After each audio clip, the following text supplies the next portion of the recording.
get you out of my mind. It's like I feel it for the first time. Been thinking about you all night. I've been searching for this all my life. You're just my type. I've been looking for a boy who can treat me right. Your dark hair with those eyes so bright. They look into my soul and it sparks my life. Can I take you there? Like it was the first time, do you remember? Can I take you there? Back to when we felt like this was forever. Can I take you there? Like it was the first time, do you remember? Can I take you there? You're all I need. Last couple of hours, when Newcastle have drawn 1-1 with Wolves at St James's Park. Jamal Lascelles getting on the score sheet after 38 minutes to give Newcastle the lead, and then in the second half with a mistake by Martin Dubravka let Johnny equalise for Wolves. This is Johnny speaking, not that Johnny from Wolverhampton Wanderers. I've got Kyle with me, I've got Lee with me, and I've also got special guest Michael with us as well. Good evening, Michael, how are you? Good evening. I'm very well, how are you? Very, very good, Kyle. Yeah, I'm not too bad. Bit deflated off the day, but we'll talk through that as we go ahead. Yeah, and Lee? That probably explains it all. I've just got a few scores in the Premier League so far. There's been a third goal at Anfield. I'll mention that in a second. But it's Arsenal 2, Crystal Palace 2. Crystal Palace went 2-0 down through Socrates and David Luiz in the first 10 minutes. Milivojevic got one back for Crystal Palace for a penalty. He just loves penalties, does Milivojevic for Crystal Palace. And Jordan Ayew equalising for Crystal Palace at the Emirates. Any more goals from the Emirates will let you know. It's Norwich 0, Manchester United 3. Ole is at the wheel again. They've missed 2 penalties, so they have. Tim Krul, we'll talk about that later on as well, but goals from Rashford, McTominay and Martial just getting on the score sheet for Manchester United. And it has been a third goal at Anfield. It has come from the penalty spot, and it's Liverpool 2, Tottenham 1. And Mo Salah has scored the penalty for Liverpool as well after Harry Kane gave Tottenham the lead after a minute at the Kop end. Jordan Henderson scored for Liverpool, a fantastic goal has to be said. But yeah, Serge Aurier has catched Sadio Mane inside the box, and Mohamed Salah gave Liverpool the lead. But let's just talk about Newcastle versus Wolves. That's going to be part 1. Part 2 we'll be talking about the man, Martin Dubravka, 6-year deal, but not maybe his best bit in a Newcastle shirt. We'll talk about that a little bit later on from today's game. Part 3, it's going to be an NUFC news roundup. There's all sorts we need to talk about in terms of Newcastle. Yapstam apparently turned the Newcastle job down, or did he? We'll have to discuss that. Chianora is talking about the redevelopment at St James's Park, and while there shouldn't be a new building getting put up there, we're also talking about Mike Ashley against the Sun and Boy Robson, as well as some claims by The Guardian, big claims, that the Sun were hacking Boy Robson's phone. We'll have to wait and see about that as well. So let's talk about Newcastle versus Wolves. Kyle, are you happy with the lineup? looking at the lineup from the start, I was actually quite impressed with it. It didn't surprise that Fernandes came in instead of Paul Dummett, because for some reason Paul Dummett's been left out the side of recent weeks. Fernandes did okay on coming in, but looking at the start of the squad, there was no shocks, and it was exactly what was said on the tin. Basically, in terms of a squad, I was quite pleased with it. Lee, Fernandes came in, steady as a rock, isn't he? I actually thought he had a great first half. I was saying to you, wasn't I, Kyle? I thought Fernandes was actually brilliant first half. Didn't really miss Fabian Schär a great deal, in particular that first half. Second half, we obviously were under the cosh a lot from both sides, in particular over on the other side where Jetro Williams was. But Fernandes, when he comes in, you just know that he's no nonsense. And you picked this up as well, Kyle. You remember him taking the throw-ins as well. Yeah. Our centre-backs were taking throw-ins, which is unusual. And we looked a lot more, we're higher up the pitch than what we normally are. Look, it's not... In the first half? In the first half, yeah. It's still not ideal, but it was better than what we've had in the last few games, trying to get the team further forward, because we're wing-backs, we're hogging the touchlines and getting higher up.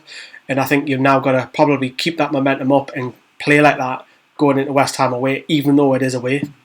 Just if you want to get your comments on today's game, or if you want to ask the guys any questions while we're on today's show, you can contact us on contactnftthestudio@gmail.com. That's the tagline. If you're listening to us on Nova Radio Northeast 102.5 FM, if you're watching us on YouTube or Facebook, it'll be somewhere in and around the picture of sorts, or in one of the comments as At well. the top. At the top, just where Newcastle should be. Michael, your first time on the show. It is indeed. Let's just talk about the first 20 minutes or so. It was quite comfortable, wasn't it? It wasn't. Wolves didn't really threaten too much. Newcastle weren't doing anything massive, but Miguel Neon has a chance through on goal, right-footed, hits the side netting. I genuinely thought it was in. I was sitting in the. I was sitting watching it at the club, and I literally, like everybody else in the club, who jumped up, thought it was a goal, and then when he ran off to the side, you thought that was it was in. But then when you look back at it, you realise they hit the side netting, and it wasn't to be. It was better. It was better from Miguel Neon, wasn't it, Kyle? Because he was trying to do something, and he looked a bit more of a threat rather than just nothing going forward. You know what I thought was one of his better performances today, Johnny. If you're not going to score goals, if you're not going to contribute assists, that's what you need to do. He keeps plugging away. The goal forever eludes him, and to be fair, when he came up with taking the shot, I didn't think he was going to score at any point. I'm getting to that point now where it's like if it goes in, it's going to surprise us, because his end product is it leaves to be desired. Let's be honest, but if he's going to not be scoring goals, the thing I would want to see, and the thing that he did the day, he worked very hard defensively, got a couple of tackles in that needed to be made. He ran for the team really well today, gone to the right positions, and eventually, if he keeps plugging away and keeps playing like that, it will come from, it will. I asked this to one of my mates, Kyle. I said, what do you think is going to happen first? Neron scoring or Yedlin putting in a good cross? What do you think is going to happen first? I think Yedlin's capable of a good cross. I don't know if Almiron's capable of a goal yet, so it's a good question by your mates. They're an interesting bunch, I will say that much from the Johnny goes and hiding now. What's the name they were calling you? Former ex. I think he's the second top goal scorer of all time in the Premier League. People watching, people listening, get your comments in. Who do you think that is? Get your comments in, because they were calling him on the tube full of people. It was crammed in like sardines, and all we could hear was the utter name of this person. But get your comments in who you think it is. Oh, I don't know who that person is. Lee. Yes. We scored after. Can we have a party now? We did. We scored a goal through Jamal Lascelles from a Federico Fernandez cross. I was going to say Victor Fernandez. We'll talk about him a little bit later on. But it was just what Newcastle needed. Desperately needed a goal. It's only their sixth goal of the season, but they went in 1-0. Where you have to live for the last 20 minutes. I thought they were really comfortable, passing the ball really well. I like the fact that Fernandez kept the ball alive, because most centre-backs wouldn't really be that astute how to do that. So the ball comes in, and what he does, he just casually, it's not even a hook, he just passes it back up into the air, hoping for a Joe Linton, hoping for one of his centre-backs. But then there's big sexy Jamal Lascelles to head home. And, oh, yeah, we're gone. I've started off a trend last season. And there he is, big sexy, head home, and you're thinking, yes. And I actually thought the first half was, I thought we warranted that early lead. I thought we were a good first half, mind. I really do, because we pushed the wing backs forward, and the centre backs were taking the throw-ins, which was questionable, because you don't usually see that. But we had a lot more possession last season. The preview, we weren't going to have much of the ball. I was joking on you guys, Kyle, we've had the ball for a minute, yeah.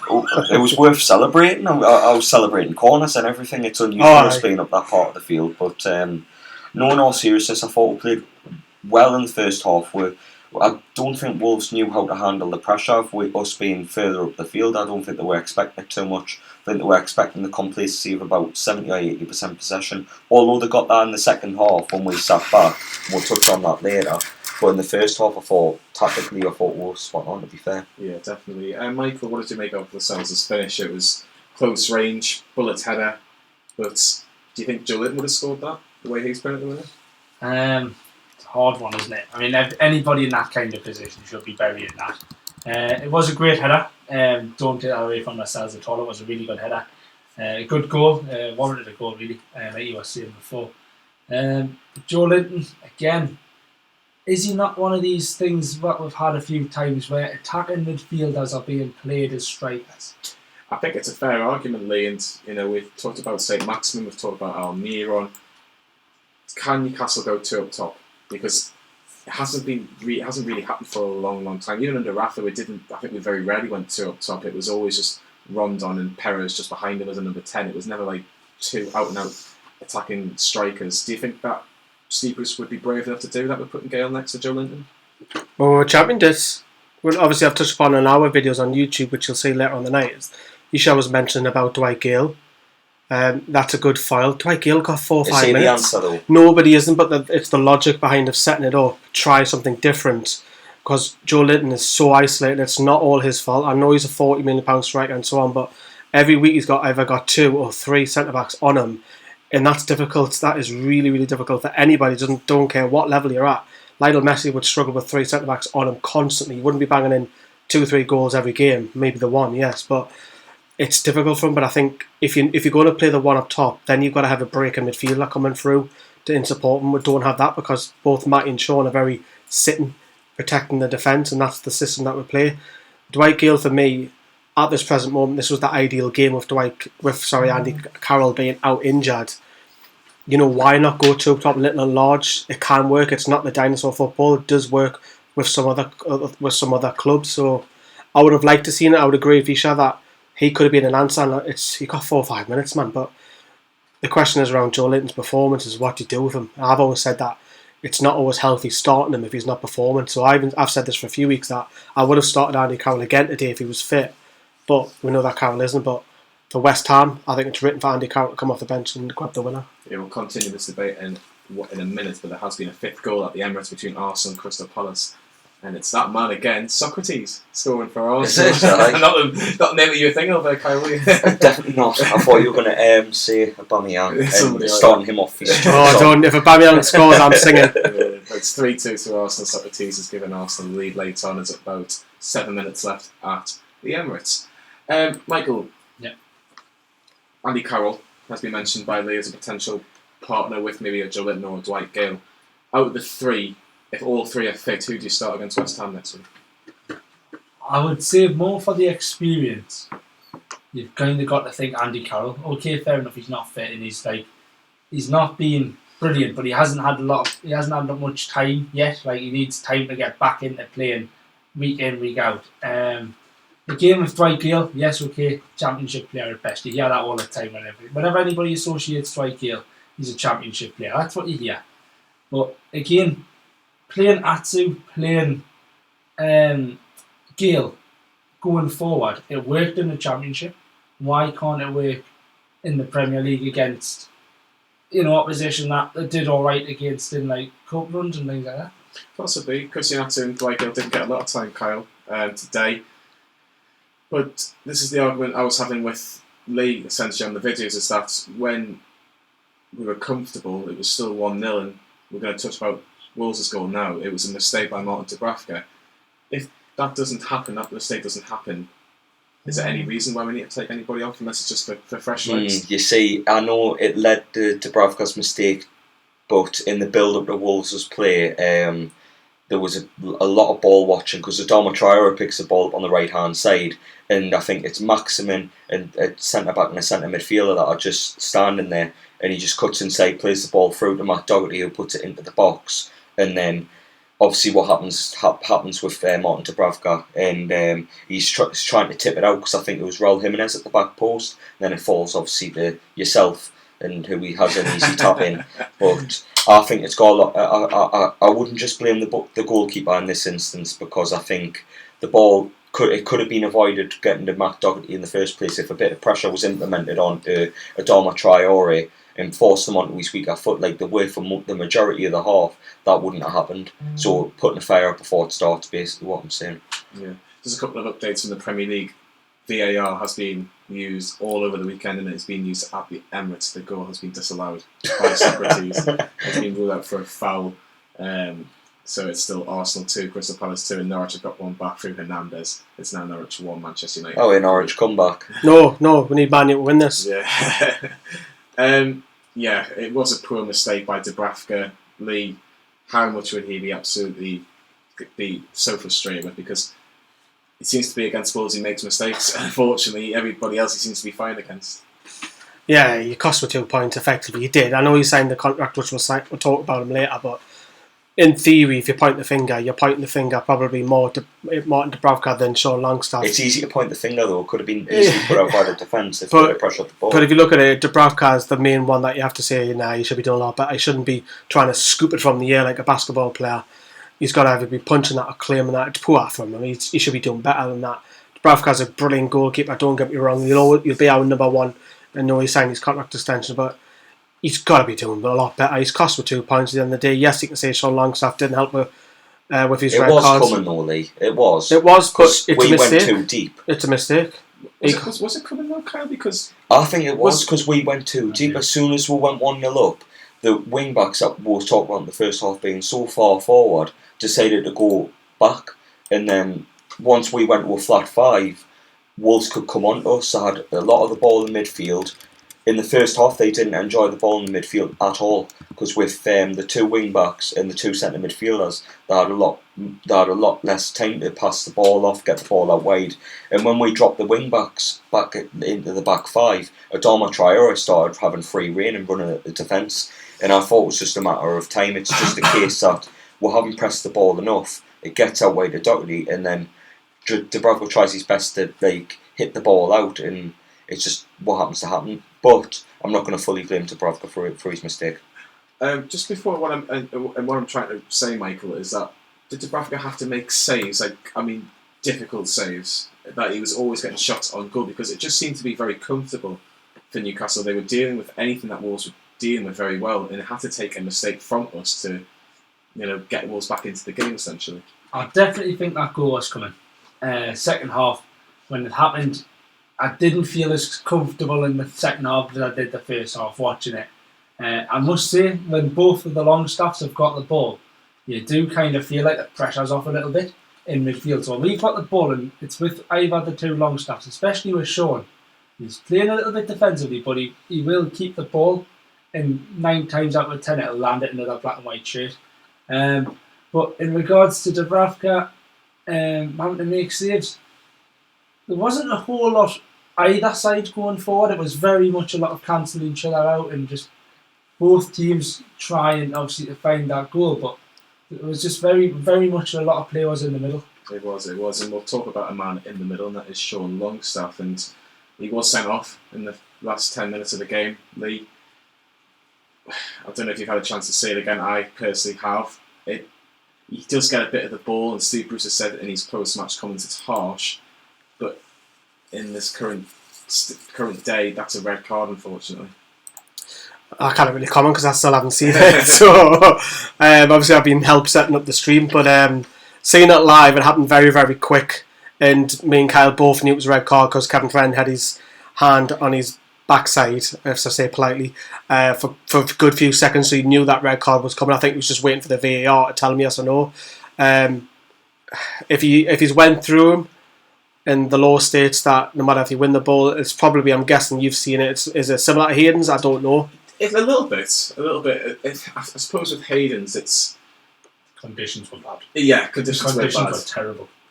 I think when you look at Longstaff, he just knows. He doesn't... the thing is about, and I said this to you before when we were filming outside St James, is that Sean doesn't even appeal. He just stands there, he just knows, doesn't he?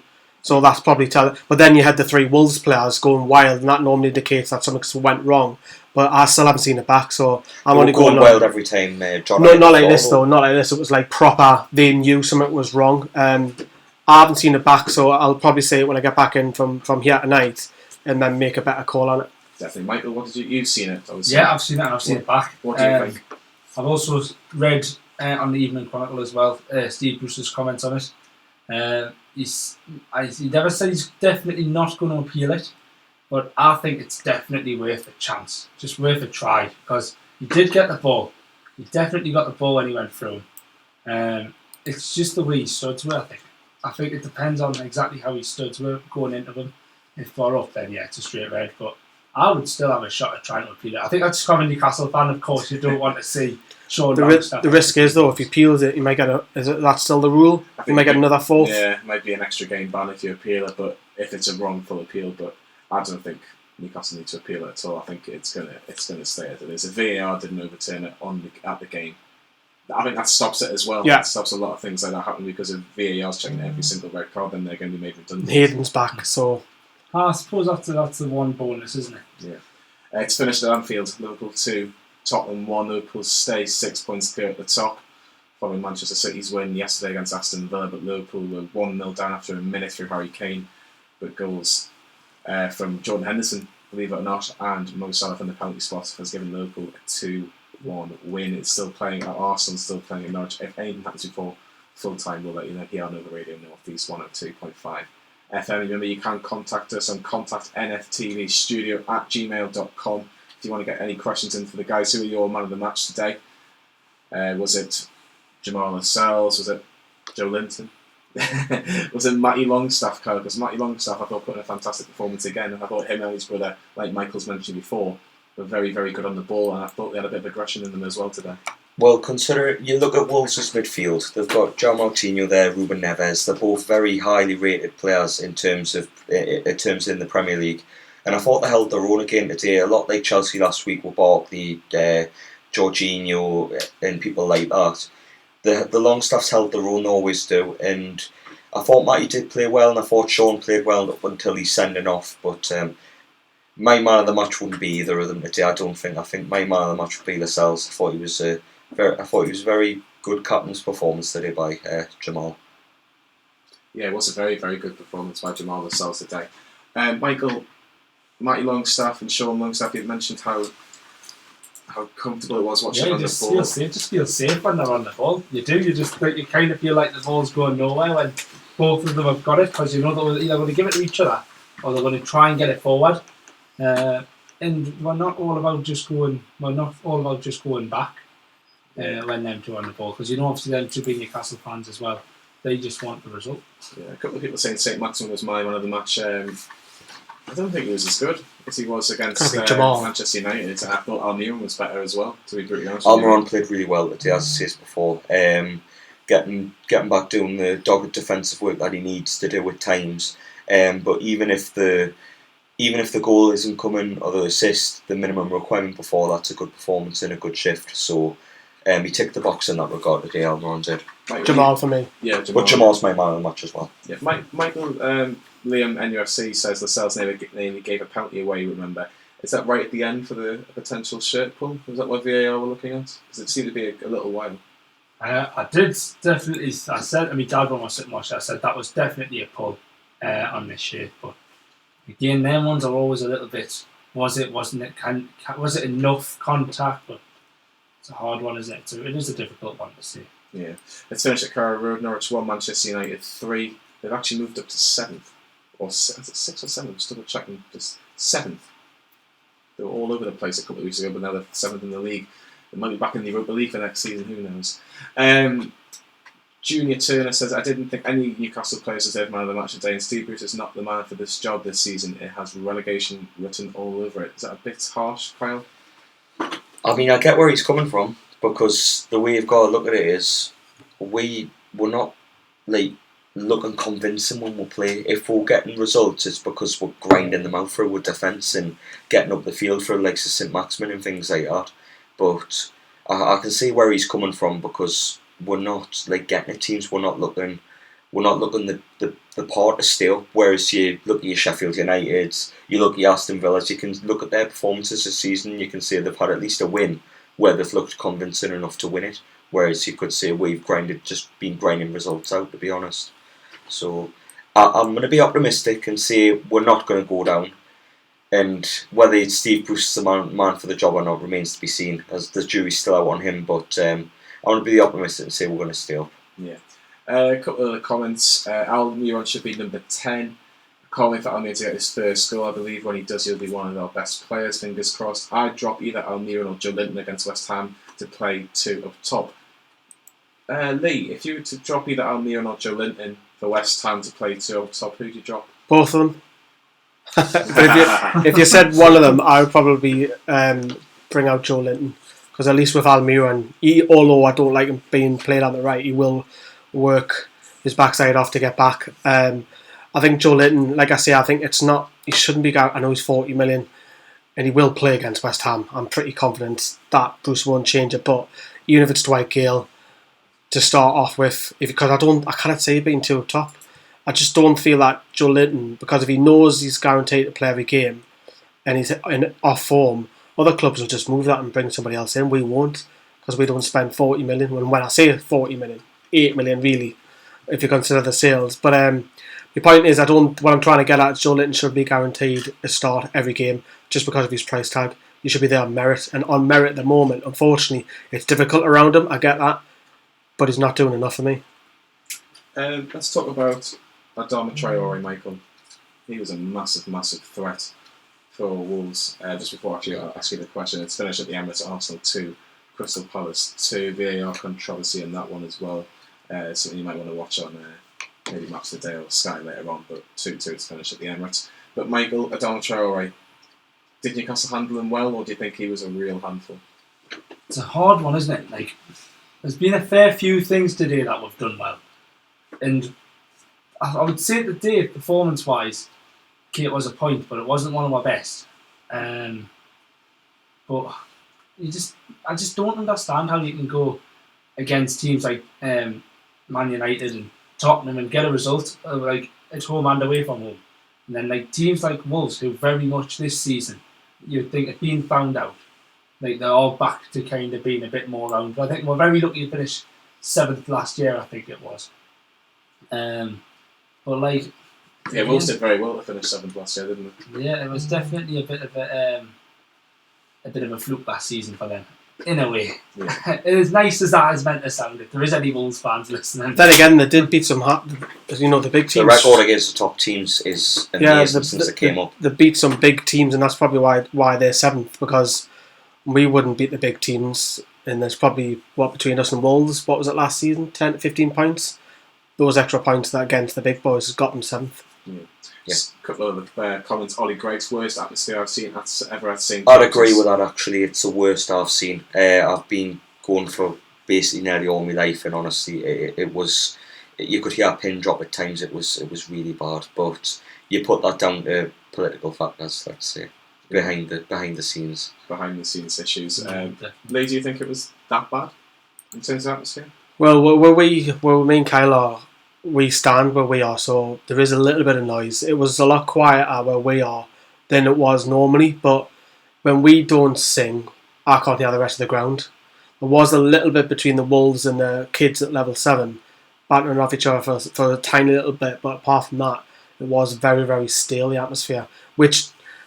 It's that old argument, should people be in there supporting the team, isn't it? It goes down to that because there's more. It goes down to that. That's a common denominator, Mike. And then you've got to look at the bigger picture. It's the devil's advocate that plays in there. You cannot win with it. So, but in an ideal world, you would love 52,000 Geordies cheering on the lads. The next time that'll happen is when Lewis Ritson headlines the event. To be honest, there'll probably be more than that because they'll all be chopped on the pitch. That's the next time you'll get that St James's Park in full voice. I think it'll be more. I think it'll probably be 60, 70 because you can get them all chucked on the pitch as well, can't you? Yeah, that needs to happen, by the way. Yeah, another comment, David Archer, just thinking Almiron's case it's the same as Ayoze Perez taking the flak. Good player with potential, but this team isn't set up for his play style.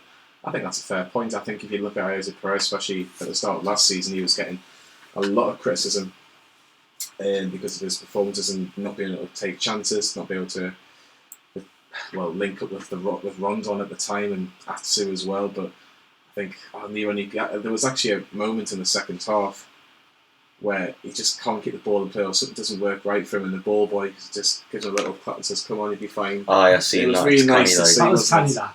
It was really nice to see. I think everybody was at that little lad, that little ball boy was just wanting them to do well because you can see that he is really trying. Luke Nicholson saying, "Get Matt Ritchie back in, put it back in the Mickey position."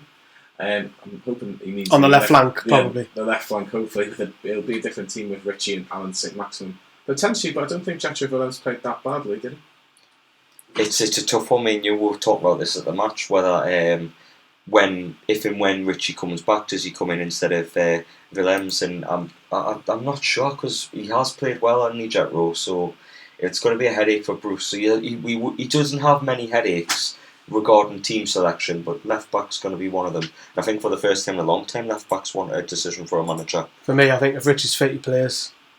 I think you've just got to. Although Willems hasn't, like you mentioned, he hasn't done too badly. He still looks a bit fragile at times, but Matt Ritchie's endeavour, work rate, but crosses at the box, man. It's simple things there. He was the second most last season, and I know Williams does it occasionally, but Ritchie will cross from deep. Mind Jetro does work with Maximin well. They've got a good bond then on that flank. I think Ritchie has to come in.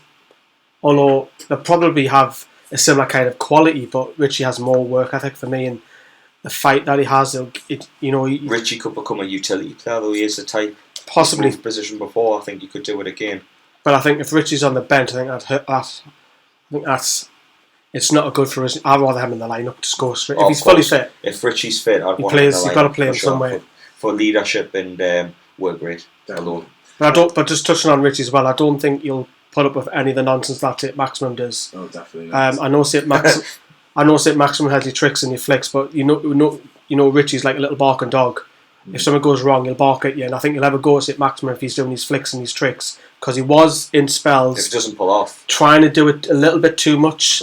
When it works off, it's great, but Steve Bruce was mentioning that frustration a couple of months ago that he will have with Saint-Maximin, and it's now starting to show that he has it, and he can produce, but then he'll frustrate you. So it's one of them. It's how you sit with Saint-Maximin. It's a type of player you're saying, though, Lee. Yeah, you've got to have him in the lineup, but I don't think Ritchie will put up with that much. Maybe not, but at the end of the day, if you want, we've got no excitement as it is under Steve Bruce's manager. Oh, he's got to start. So he's like a needle in a haystack for talent. Just stick him on the right wing. Just stick him on the right wing, give him the ball, and let him. We'll have a good afternoon. But other than that, Yeah. Liam's emailed the show, and he has asked, I don't think, well, he's basically, obviously if you want to get involved, it's contact nftvstudio@gmail.com. He's mentioned, doesn't know how we're going to stay with a bit like Stoke and Huddersfield for the last couple of years, and do you think there's any similarities between the two? Maybe a couple of half-decent players, but that's about it? Well, I'm not going to use the example of Stoke and Huddersfield, although I could do. I'm going to probably go off Middlesbrough a couple of seasons ago. Can't score. They've got a great defence, one of the best in the league, and I stand by that. I really think we've got, in terms of centre-backs, probably one of the best array of centre-backs in the league in terms of depth and quality. And I think Middlesbrough had the same a couple of years ago. But in terms of going forward, I just don't think we're there at all. I just don't think we'll get up the field enough. I don't think there's enough bodies there. I don't think there's enough support for the striker. I feel so sorry for Joel because he does do the dog work, puts his cell about, but when you're marked by 2 and 3 centre-backs at a time, what can you do? I really do feel sorry for the lad, and if it weren't for the likes of Saint-Maximin getting up the field and driving up, then we wouldn't get anywhere. I mean, I do praise Steve Bruce for the first half, getting the wing-backs forward, getting on the ball and trying to get forward. We need more of that to score goals, to get the strikers and the wingers to service in future. So that's kind of the blueprint you need to go by. But in terms of goals, I do worry, mate. I really do.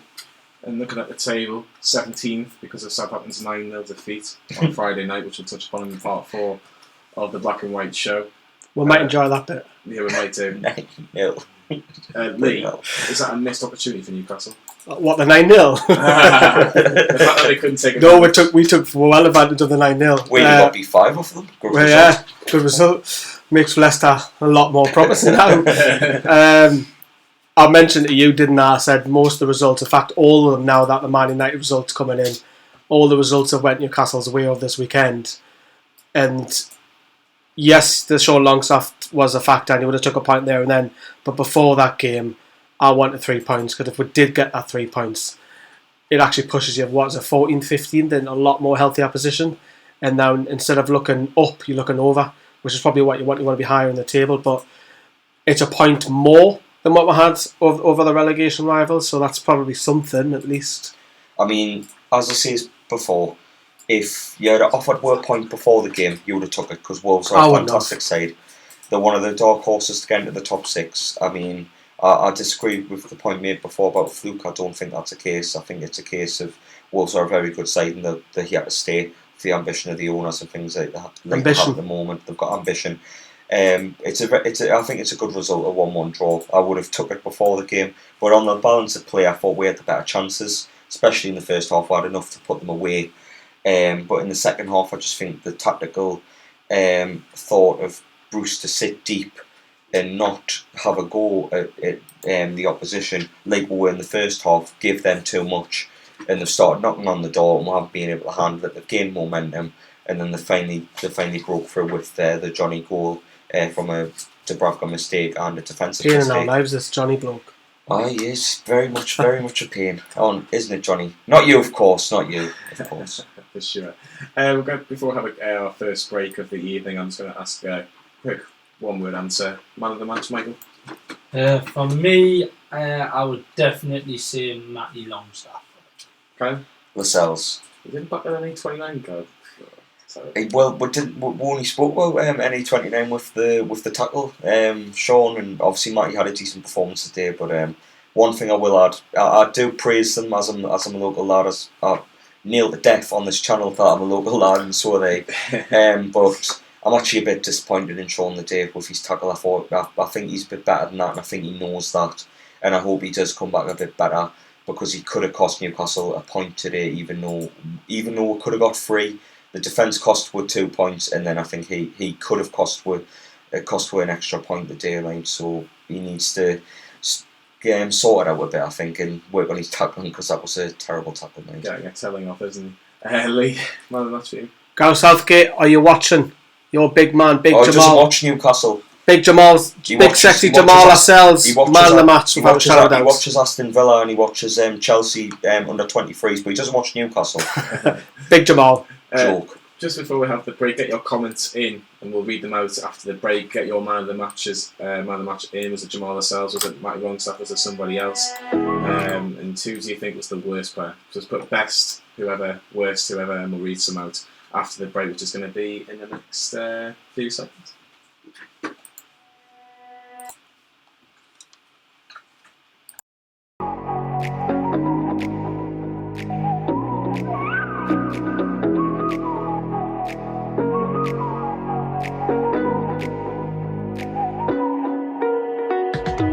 You're the night sky trying to make me see your stars, but the dark gets lonely. Now I see violet, I can feel silence, and the dark's all that I see.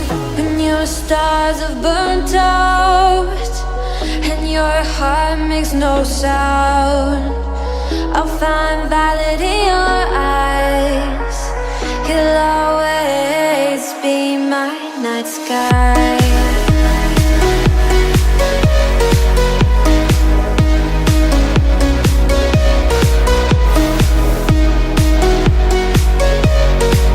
You'll always be my night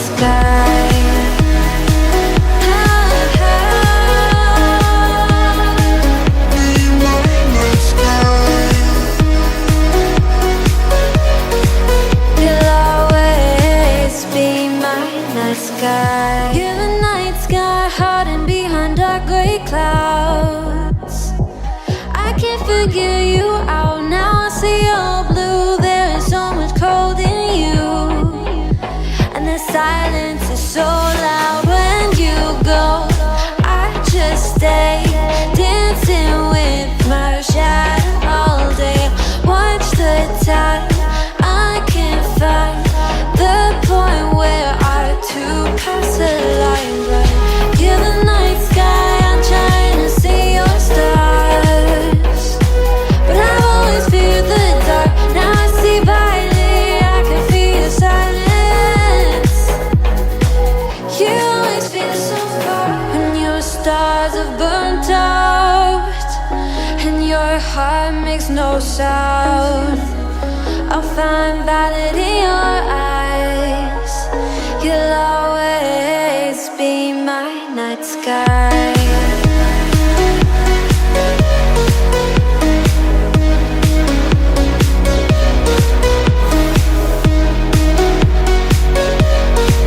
You'll always be my night sky.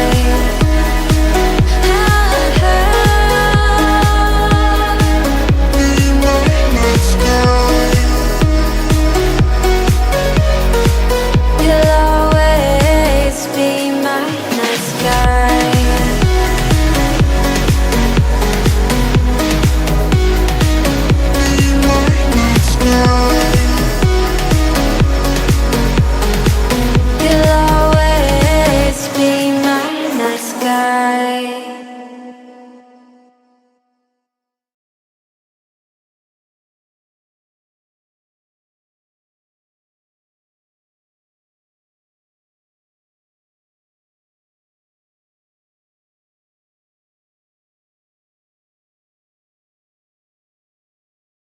And welcome back to the Black and White Show here on Nova Radio North East 102.5 FM.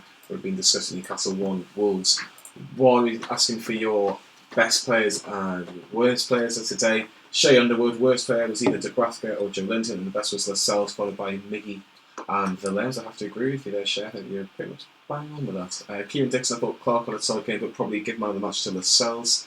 Essentially, Lascelles gave us all lucky not to get the win. Back for them after grabbing the guy in the box, and he seems to say like he fought like a fish, which I've never heard that expression before. Though. I think he's trying to keep it clean. Yes, I think he is. I think a lot. Of course, we all do here at Nova Radio North East. We do try and make sure we don't say any naughty words, don't we, Kyle? Yes, absolutely. Clean as a whistle. Clean as a whistle. The other scores today. Arsenal 2, Crystal Palace 2. A lot of controversy. We'll be talking about part 4. Norwich 1, Manchester United 3. But Liverpool 6 points go at the top. 2-1 win over Tottenham after a goal down. After a minute through Harry Kane. We'll be discussing that all in part 4 in the Premier League roundup. But part 2 is all about Newcastle's number 1 goalkeeper, and that is Martin Dubravka. He's signed a new 6-year deal. Take away that mistake. Isn't yeah, it's a perfect thing to have it. In the shorts did. When I was getting this sorted the other day, I was thinking this would be a fantastic talking point. But a 6-year deal, Kyle, fantastic news all round, isn't it? Yeah, it is, because we've had for a couple of seasons there's been like a different keeper in that every now and then. But Dubravka, since that started Man United a couple of years ago, he's started every game in the league and he's added a bit of stability. Obviously, today he made a mistake. Remember what happened with me, Man U last year? So Dubravka's brilliant, never makes a mistake, has a better season to here. To be fair, that's aged very well because the amount of mistakes De Gea's made since then, you'd probably say Dubravka's been the better goalkeeper since then. But no, in all seriousness, I think Dubravka is a superb goalkeeper. I know he made a mistake today, and obviously it's not going to age well. But yeah, I think he's a terrific goalkeeper. Got great distribution, great command of his box, good leader as well. He really enjoys the area. He's been speaking about wanting to live here after his career's finished and done. So to have someone that wants to stay at the club, long-term contract, it avoids all the mess in January with clubs circling around him, and it's one player signed for the long term. And I'd like that to be the first of many. Yeah, well, hopefully we can get a lot of players on long-term contracts like the 2 Longstaffs for sure as players that we definitely want to get on this. But let's hear from Martin Dubravka and let's see what he had to say about the fact that he's signed a new contract extension at Newcastle United. I have to say that I feel like time's fly, because it's almost 2 years and I found great people here, I can call them friends, and all the staff are very friendly to me since I came here. So I enjoyed my time here and I'm very glad that I can stay here 6 years, which is really a long time. I have so many nice memories, in these 2 years. Obviously, as I said, I found I can call them friends, beautiful people, I have to say that. Fans were always on our sides, even when we were in a tough situation, which means a lot. And I felt like a home, really, and I was waiting for this moment such a long time. So it's such an honor and privilege to be part of this great club and with a great history. It is always bonus to have a clean sheet, and you have to really work hard. But I have to say that it's not always about the keeper. All the defenders, all the teams working very hard, and the 0 on the end of the game, that means that all the teams, every player on the pitch did well. So obviously for the keeper is something special to keep the clean sheet, but I have to always say that that's the teamwork.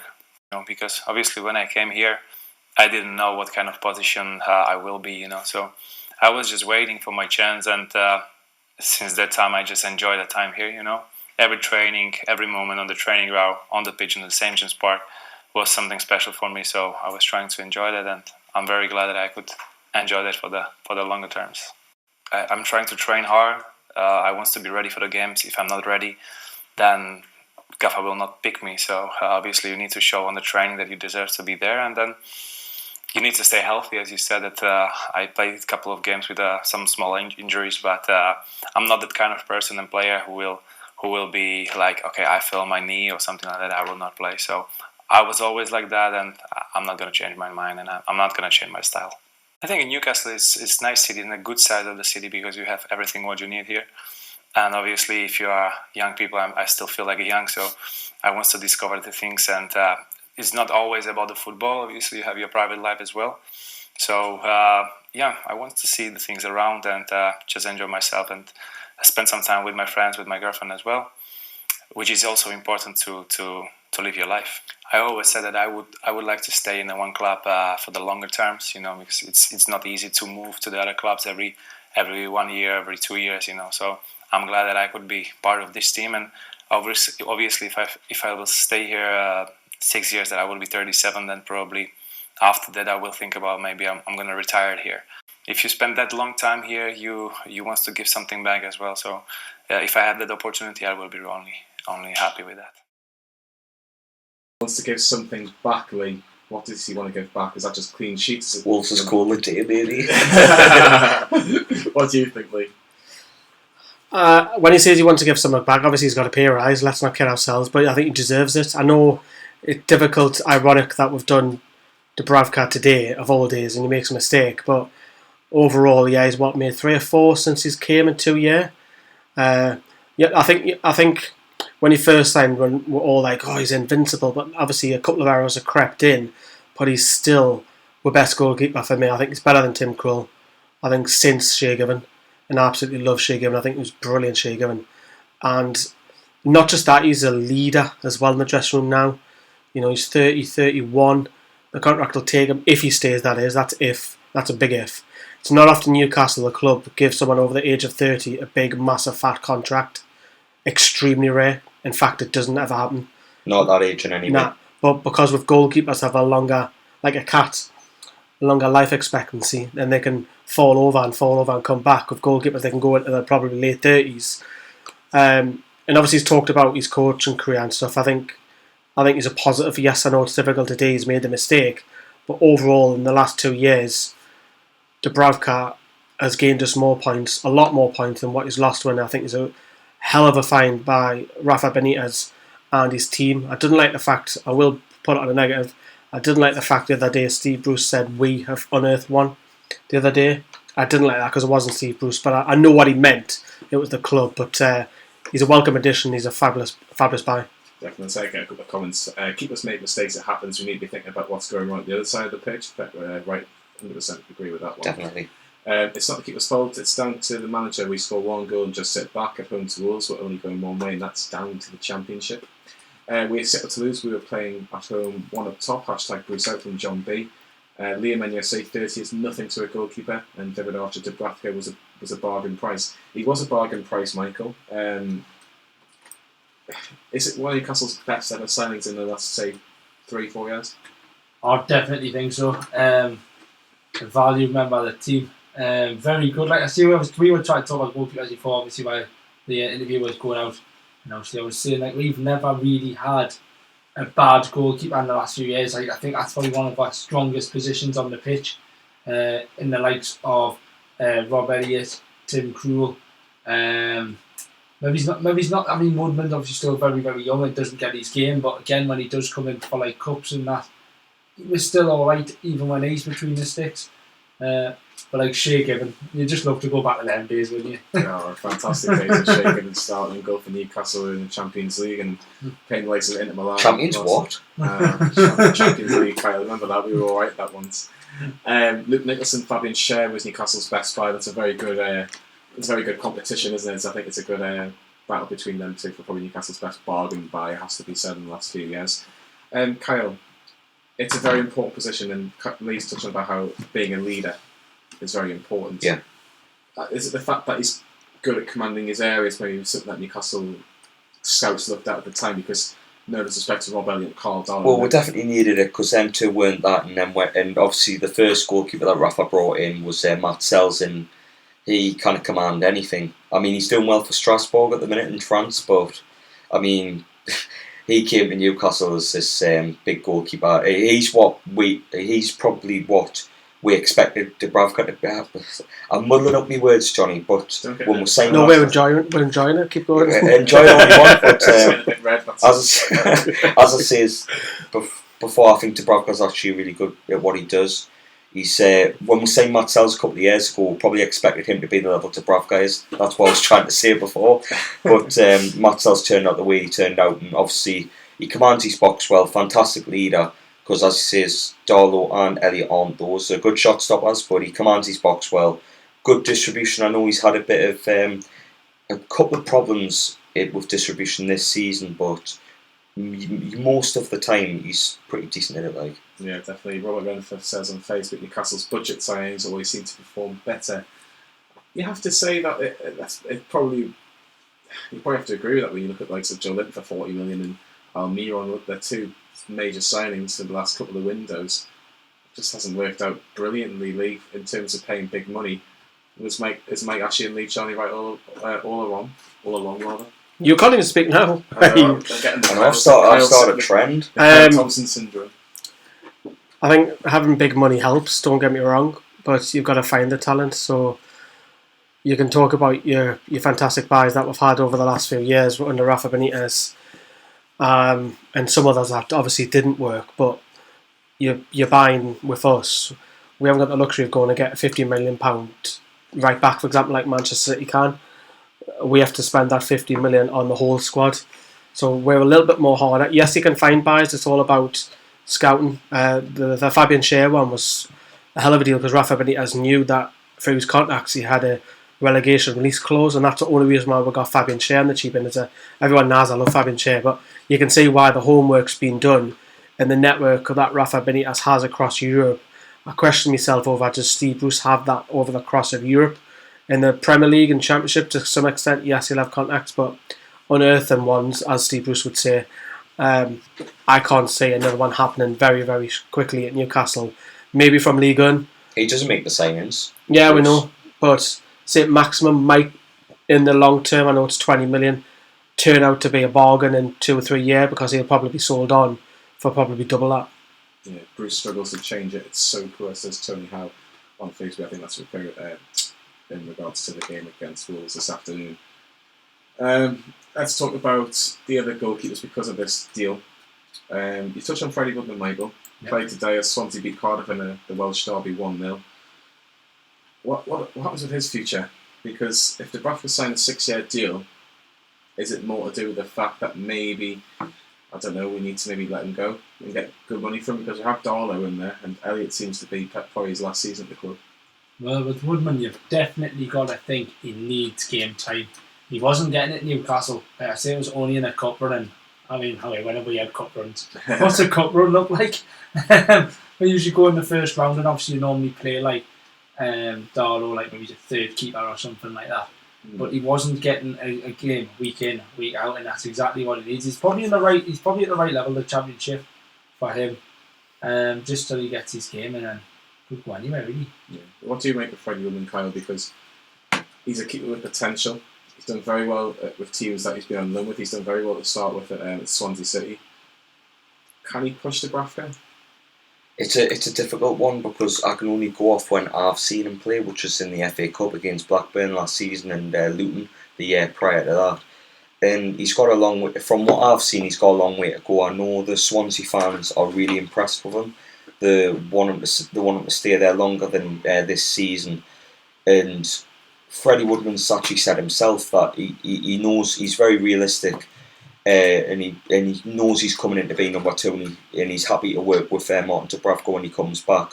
But the move to Swansea, I think, was a really good one. Helps him get that first team experience, and you never know, he might go out on loan again next season to a Premier League Swansea side because they're doing very well at the moment. Yeah, Liam's emailed in on, if you want to email us again, it's contact NFTV, Newcastle Fans TV, studio @gmail.com, and he says, regardless of Swansea get promoted or not, they may as well keep Freddie Woodman.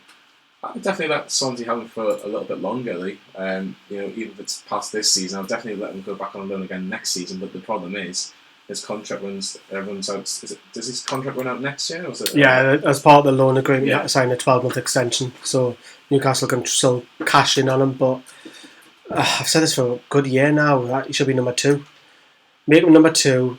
Sell Darlow, get a bit of money in from him, and then obviously Elliott's going to be free agent anyways. So make Woodman your 2.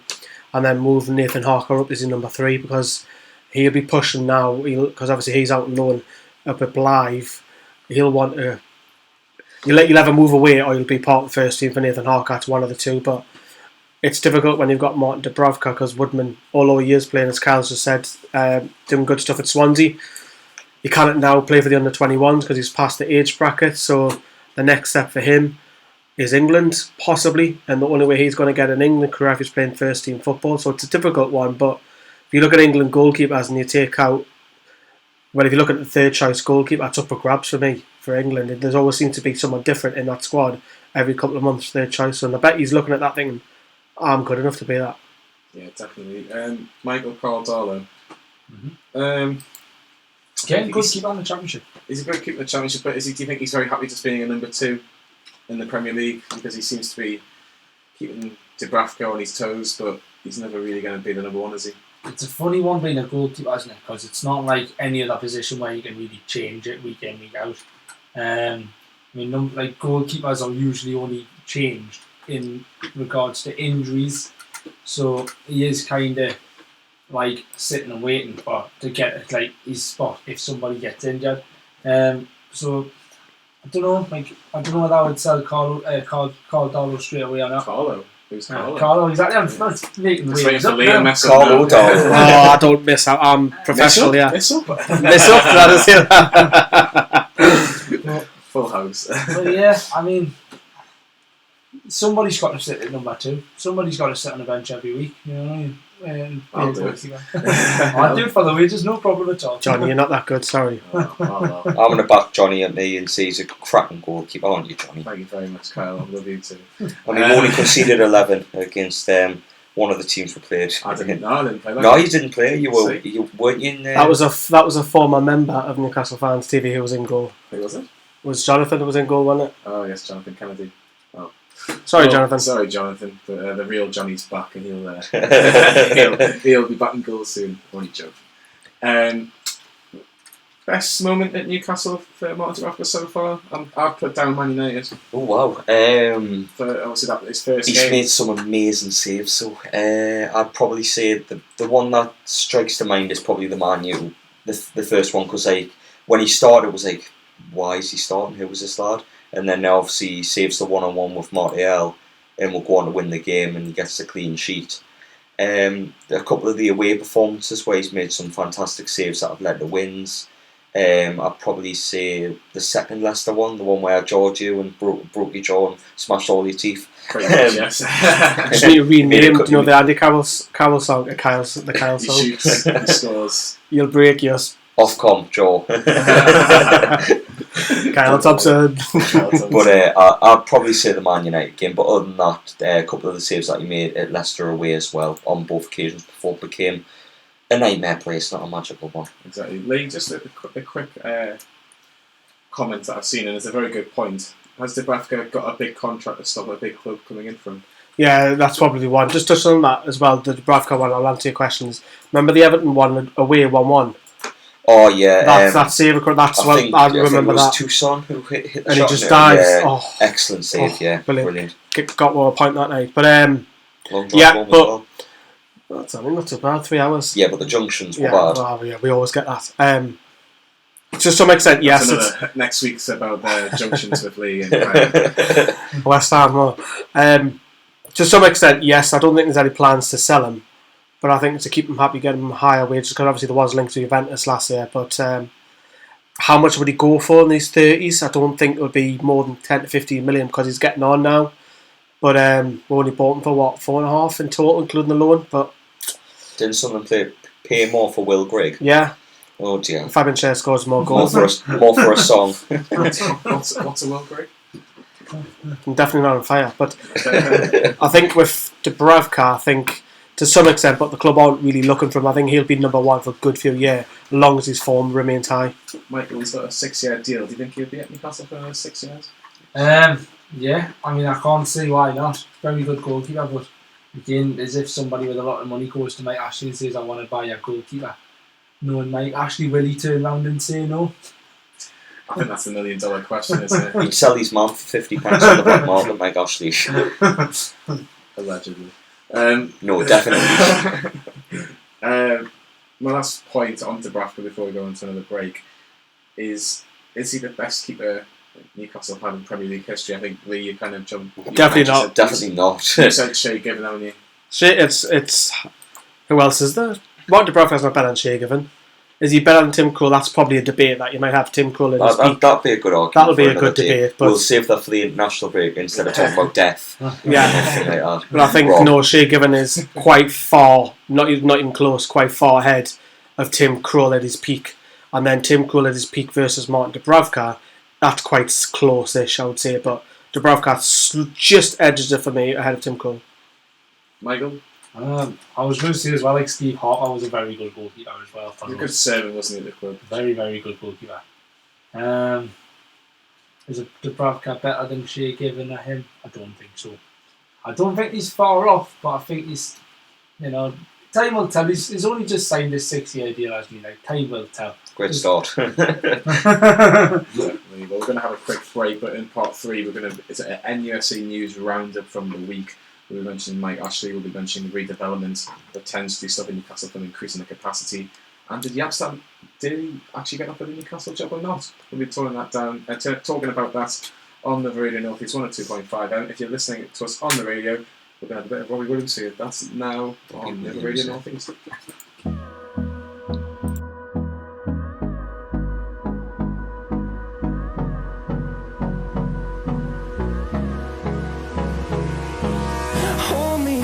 Till I get up, time is barely on our side. I don't wanna waste what's left. The storms we chase are leading us, and love is all we'll ever trust. Yeah, no, I don't wanna waste what's left. And on we'll go, through the wastelands, through the highways, till my shadow turns to sun rays. And on we'll go, through the wastelands, through the highways, and on we'll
And welcome back to part 3 of the Black and White Trivia on Move Radio Northeast 102.5 FM here with Kyle Thompson. Damn me, what on earth are you doing? It's Halloween. Lee Lowland was here. Comment if it's an improvement. I love your hair. We'll take it off now, it's just a mass, isn't it? If I can.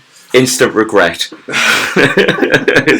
It's going to be an Breaking, Johnny becomes an internet meme after scoring equaliser at Newcastle I today. just know someone's going to screenshot that. We're going to do an NUFC news roundup. Obviously, Newcastle drawn 1-1 with Wolves today. We've mentioned that in part 1. Part 2 was about Martin Dubravka signing a 6-year deal. But we've got 4 points which we're going to discuss in the next 20 minutes or so, or 15-20 minutes, and just get everybody's opinions on it. If you want to get your opinions on it, just looking through the live stream. So I'm laughing. It's not great, is it? At least it's more hair, I suppose. First one I'm going to start with Jaap Stam, former Reading manager, former Manchester United player who was absolutely brilliant under Sir Alex Ferguson in the 90s and part of the treble-winning team. Vivid Argentina Austria Halloween mask.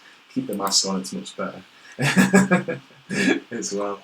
But Michael, Jaap Stam he did an okay job. Reading was a penalty shootout away from getting Reading into the Premier League, but was then sacked the year after. Do you think he got the job? Do you ever think he turned down the job, or do you think it was a load of rubbish? I think I'm a bit inexperienced with this one. Back in the 90s, obviously, I was only just born in 96, so probably a bit before my time, I reckon. Cue the jokes. Come on, I'm waiting for them. 1980, what was it? What did we? 85. 85. Oh, Good God. Still a lot younger than Paul. Sorry, Paul. But Jaap Stam, do you think he turned down the job, Michael? Do you believe what the press have been saying? I really don't know. I haven't actually read anything myself, so asking the wrong man. Yeah, my opinion. Lee, what do you think? Was he offered the job? Potentially. I mean, how many... Why would he say he wouldn't? That's the counter argument. I mean, people are watching, you'll probably tell me, Kyle's swap first of all, because they'll probably ask about that. Yeah, no masks on for this one. Kyle's in the hot seat. Definitely an improvement in this chair. Hot seat for that. Regarding Jaap Stam, was he offered it potentially, but how many people were offered it over the course of the summer? I think loads of people are. 10, Big Sam 15, well. even Keith Downey had made a bit of a joke about it. What, did he get offered the job as well? No, he was saying that Bruce was somewhat like run along the line. I think if Bruce turned them down, like I was within a shout of getting a call. Potentially, but I think he's just... It's funny how he got the final job, then he was offered it, wasn't he? So maybe he is talking a lot of beep, I don't know. Oxcom would. It wouldn't surprise me Ofcom. if he was offered it though. Yeah, for sure. I think in my personal opinion, I think it's a little rubbish. I think he's obviously got the job at Feyenoord and trying to make himself bigger than what he is, but not for me. I don't think he was offered the job at all. Mike Ashley, he always gets a mention on this show, doesn't he? Every week. It was Mike Ashley versus the Sun newspaper. Now, obviously, the Sun newspaper obviously don't read it, and we don't want to get anybody else to read. Obviously, it's everybody's own opinion if they want to read it. But Mike actually had a bit of a battle with the Sun because of what happened outside a restaurant in Newcastle last year when he apparently gave the V sign. That's the correct way to talk about it. Well, it appeared he'd done that. It did. Sorry, the feeling's mutual, isn't it? Yeah, he appeared to have the V sign over a taxi to Newcastle fans that were waiting outside to ask him if he was going to sign the football club in a very polite manner. He lost because it did appear that Mike actually was doing that. He isn't very happy about that, really, is he? No, he's not, but it does look like that he is, because obviously we've got to be careful what to say, that it appears that he sticks the fees up at Newcastle fans outside of the car and around. Obviously, news got around that Mike Ashley was taking the squad out for lunch to bond and all of that, and if you want to call it that. But Pizza and a bag of chips. Well, some people had that, funny enough.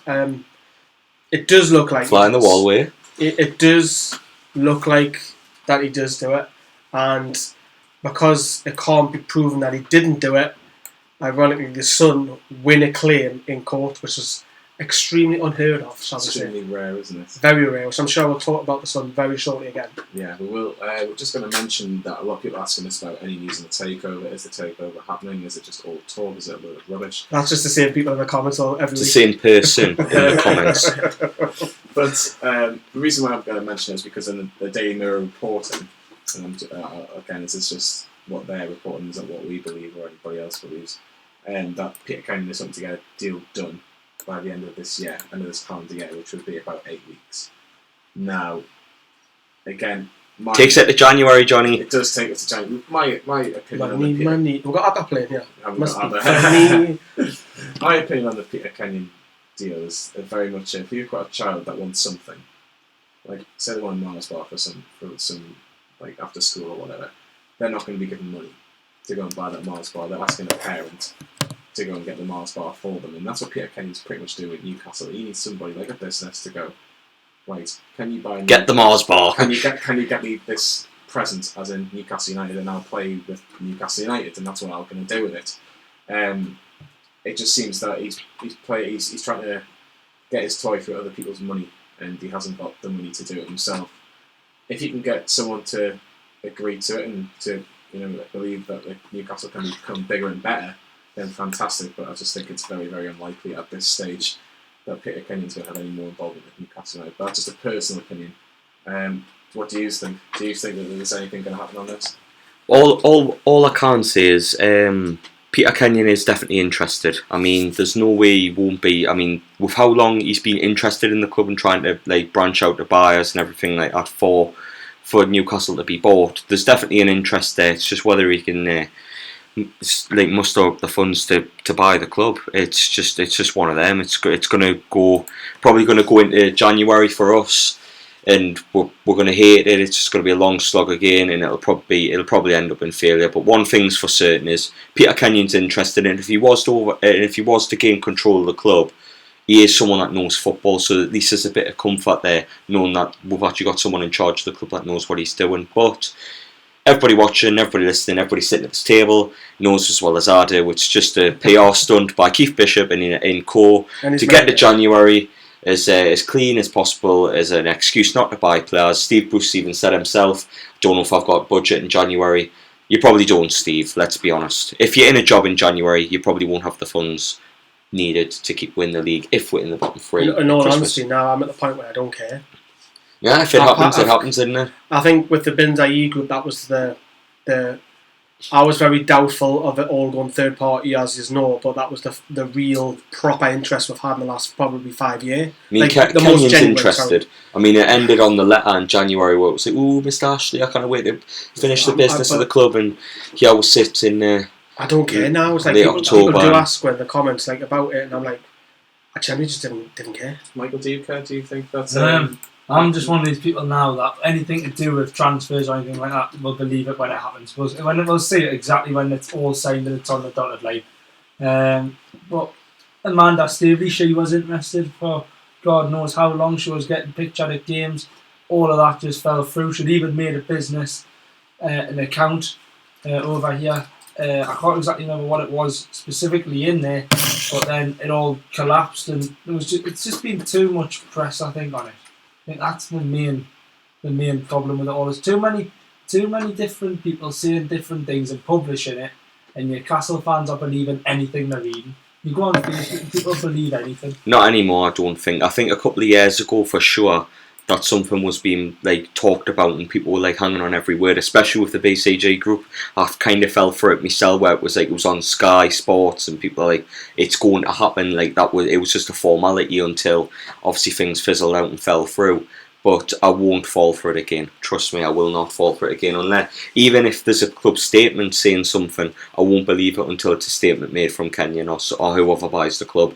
Do you know what I mean? But that's kind of the way Mike Ashley's got us. It's like, until it's actually confirmed by the club and other parties, then I'll believe it. But until then, it's just a case of, one of them, isn't it? Yeah, definitely.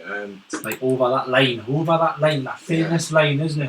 Pardew's line. Yeah, it's a famous line. We're going to talk about the redevelopment of St James's Park. She Onowa has obviously with Newcastle fans seen the interview before. Member of Parliament for the Labour Party. She's been saying a lot about this proposed redevelopment in terms of a building being placed behind the Gallagher, which would stop any expansion of St James's Park onto the Gallagher. Let's see what Chio, I'm not going to say her surname, Honora, if that's the right way, about the redevelopment.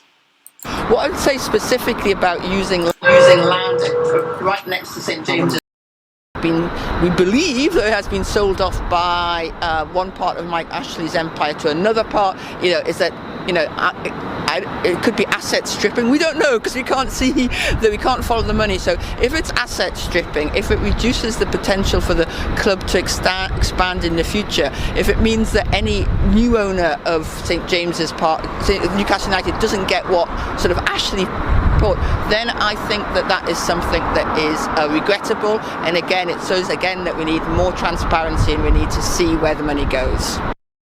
We need to see where the money goes. She is bang on about that. I think a lot of people are asking that question. I think it's even been a banner saying where has the money gone about Mike Ashley. Now, there obviously is a lot of people that are not happy about this proposed redevelopment of it's a building, isn't it? It's going to be, but Mike Ashley's pretty much saying it's going to create Newcastle jobs. It's going to be 1,000 jobs. It's going to be helping people. What's more importantly, 1,000 jobs or a 10,000 expansion on St James's When you Park? put it like that, then obviously you're going to have to say... What a devil's advocate question that is. Horrible man. That's a Mackham's question, that to You try are a and horrible pull a man, Geordie John. in. You're a Tut horrible tut. man. Playing the heartstrings. For the economy, for the jobs, of course, you would say the jobs. As a Newcastle fan, which I am first, when I say I don't care about the economy, I do to some extent, but Newcastle United for me is, if you do get a new owner and things do kick on, they cannot move that expand it because of the listed buildings over behind the East Stand. They're not allowed to move that. There is some talk that you could switch the stadium around. I've seen the designer didn't move the pitch around and do it the other way. Yeah, basically, so it's quite simple. You basically have the goals and the Well, East I wouldn't say Stand. it was quite simple as that. Well, but you just have the goals from the East Stand to the Milburn rather than the Gallagher to John Hall. Easier said than done. That'll cost Yeah, money. definitely. But if we want to progress with a new owner, if that development goes ahead with the students' flats, offices, and so on, Newcastle will be stuck with 52,000. Now, in 30-year time, 40-year time, you might have 200,000 people on average normal seat at stadium games. Who knows? We don't know what the future will be, but it's an issue where the club cannot expand, and it's a problem for Newcastle United. The problem that Newcastle United have, the club, is that it's the own owner who has sold that land, so they can't argue against it because it's the man who owns the club doing it. So if it was different, it was like a foreign investment or someone else, then the club could fight against it. But it's a double-edged sword, yeah, because it's Mike Ashley who owns Newcastle who sold that land, and the club cannot fight against it. So it's up to Parliament or people who have petitions and stuff to try and do something. But again, the redevelopment company say on the flip side, it's jobs, it's money for the city. So I want to add, mate, I really don't care about jobs in the local area regarding this. I value the heritage of Newcastle United more than I value a couple of jobs. Like, if you want to create jobs, go and work on the metro because it needs work done. Do you know what I mean? I'm sorry, but the building, the St James Park, the stadium, it means everything to the fans of this city, and for them to put something in place where they kind of build on it and kind of make it better is, for me, a joke, because Mike Ashley has been a killer in terms of an era at the club where it's been nothing but a depression, a cancer at the club. He puts them things in place, he allows that to happen. Not only an era of Mike Ashley's killed, but he kills a development of an extra 150 year. Well, St James's Park's there. Do you know the Bobby Robson memorial will have to be moved? That has to be moved. That's an absolute disgrace. So So Bobby Robson. Yeah, do you know what he means to the city of Newcastle and its so people? The plans are Screw that a couple of hundred his jobs. memorial will have to be moved up by, do you know where the billboards are above St James's Metro? Definitely That's not. where they want the memorial being moved at the top. Absolutely not. It should be left where it is. That's where it is. That's where Sir Bobby should stay. Do you know what I mean? It's going to cause a lot of friction again. The club. It needs to come to a point where the city of Newcastle needs to rise up to defend I mean, you've that. got a big massive park behind it, exhibition park, you know, Lees's Park and all Like, that. It ruins the heritage. I mean, the skyline used to be dominated by Not St much James's student Park. flats It's all, and uni it's all and that. student flats and that now, Those and silly I don't want students. that. I mean, you walk past Chinatown and you see the stadium. I want to still be able to see that. Whereas if you put these flats in place, then it ruins that. And for me, to be blunt, I don't care if there's 1,000 jobs missing. Go and find it in somewhere else. There's plenty of things to work on. You've got the metro, you've got roads that need made, bridges, whatever. Don't care. Find something else. Let's get a few comments on this because this is probably the one point that we were kind of going to be most passionate about. A couple of comments here. Ashley needs to keep the fans coming to a 52,000 seat rather than thinking of expanding. Heritage and fans are more important. Forget the jobs. We need to extend the stadium. Says Luke Nichols. Damn right. Build it somewhere else. What happens if it was a new hospital? It's not a new hospital, though, is it? The RVI, you've got the RVI. You've got the Freeman there. That's fine. It's Freeman. not doing anything wrong. You've got the Freeman, you've got the RVI, you've got loads of hospitals around here. You can build another one somewhere else. There's a field somewhere to put a hospital in it. Leisure Park. Leisure Park, there's a massive park there. Let's build a hospital there. Build your student places Exactly. there. Why Why has it got to be next to St James's Park? I'm sorry, it's wrong. So, Kyle, just to get your stance on it, do you want it to be redeveloped or not? Definitely not. No way. Absolute joke that it's even been talked about. No, I have to obviously ask the question, but personally, I think I'll just leave it as is. I think Lee's right. I think in maybe 20 years' time, we might regret this decision. I don't think Newcastle need to. Mike Ashley won't. He He gets the money. He doesn't care what happens to the area or the people around it, No. as long as he's got the money. No, exactly. Ofcom words It's needed. a shame about those listed buildings and that, because that east stand is probably our worst stand for me. It doesn't look nice from the outside. You know that you can probably put up another tier if obviously Newcastle doing well on the pitch and etc. But that's one area we kind of touch, and it's, you look around like the Milburn and the east stand, and then you've got the east stand, but you look opposite, it looks brilliant. If you had that all the way around, it look awesome. You know what I mean? It look like a proper full on like Spurs stadium, like a piece of art. That's the extra 10,000. That's the extra 10,000. Yeah, but they kind of touch it because of the listed buildings behind Yeah, it. no. But I mean, what are them listed buildings? Are they just businesses or the whatever? Are they A couple of them students? are business and a couple of them are actual people living there. Are they? Yeah, So it's a mixture. People can be moved. ZD vlogs, ZD vlogs rather. Kyle's making such a fair point. Damn right I am. St James's Park stays. Stand up for St James's Park. It's where it belongs. It's always where it has been. Yeah, it is. It's obviously very touching subject if you're such a passionate Newcastle fan, which I'm sure all Newcastle fans are. And the last point before we go into another break, before we talk about the Premier League roundup as we normally do, as the last part here on the Black and White show. I have to say these are claims by The Guardian that the Sun are being sued by the Boy Robson family, that allegedly the Sun have hacked Boy Robson's phone while he was alive. And obviously this is a very touchy subject, because obviously Sir Boy Robson is no longer here with us, and plus these are allegations by The Guardian about another newspaper. Lee, very difficult subject to talk about. Hopefully it's untrue. you hope so, but the Guardian are quite a reliable source, aren't they? And whereas you compare that against the Sun, that you doubt, because News of the World, the Mirror, who obviously own the Chronicle as well, ironically, and the Sun have all had claims in them made by not just footballers, managers and so on, but celebrities as well. So it is a bit worrying, because obviously we all love Bobby Robson. You know what he means to everybody in the whole area, and obviously there'd be a real shame on the name of Bobby Robson as well if he was hacked, and because obviously the foundation's literally just yards away from here, just literally around the corner.